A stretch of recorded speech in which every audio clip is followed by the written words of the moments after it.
Brought to you by the Every Dollar app. Start budgeting for free today. Today's question comes from Billy in Indiana. 10 years ago, I was destitute and owed $15,000 to the IRS. I raised my kids by myself with no contribution from my ex-wife. I followed your teachings, and I'm now debt-free with money in savings and investments. I'm retired and living very frugally, but I'm terrified of being destitute again. My weekly grocery budget is, am I reading this right? $35. I don't use the AC in the summer and won't turn on the heat in the winter. This is from Billy in Indiana. He turns it on when it gets below freezing. Yikes. I've taken all the light bulbs but one out of all the fixtures in the house. I take 3-minute showers and haven't eaten out in 2 years.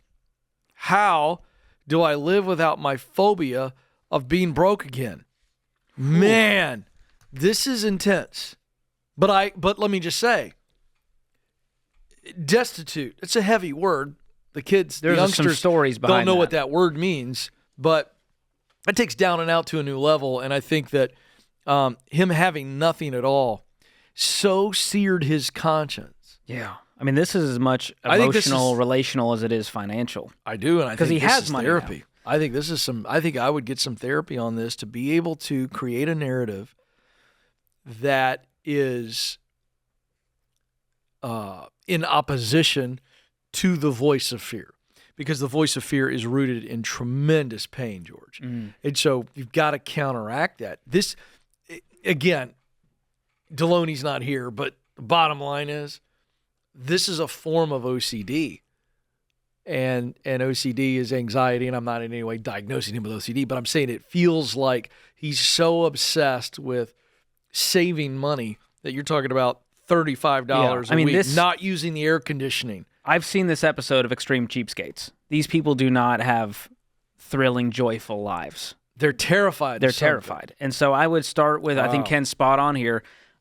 Billy, you need to go to therapy and deal with the past. And a good start is reading our friend Dr. John Deloney's book, Own Your Past, Change Your Future, because you're not there anymore. You're doing well now. And so we tell people to make a budget and actually look at how much margin you have and force yourself to go out and eat once a week. Force yourself to go be generous. We found that generosity can unlock something when it comes to that destitute mindset, and it will make you have an open hand when it comes to money. So I would start to give, save, spend in each area. You're great at saving, and that muscle has been flexed, but you got a flat tire when it comes to giving and spending. So I would increase both of those, force it in your budget. And the other thing I would do is get people around you. You sound like you're isolated, like you're living like a recluse. Start making some community. Get plugged into a local church. Hang out with family and friends. That's going to help you break out of this.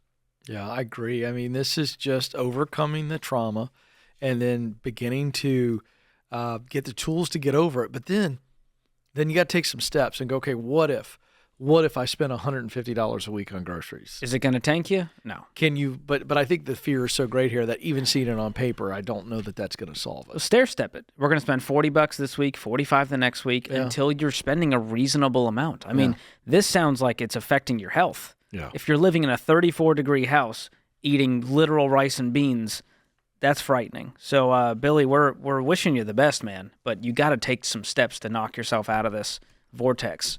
Sorry to hear you're going through that. Create your free Every Dollar budget today, the simplest way to budget for your life.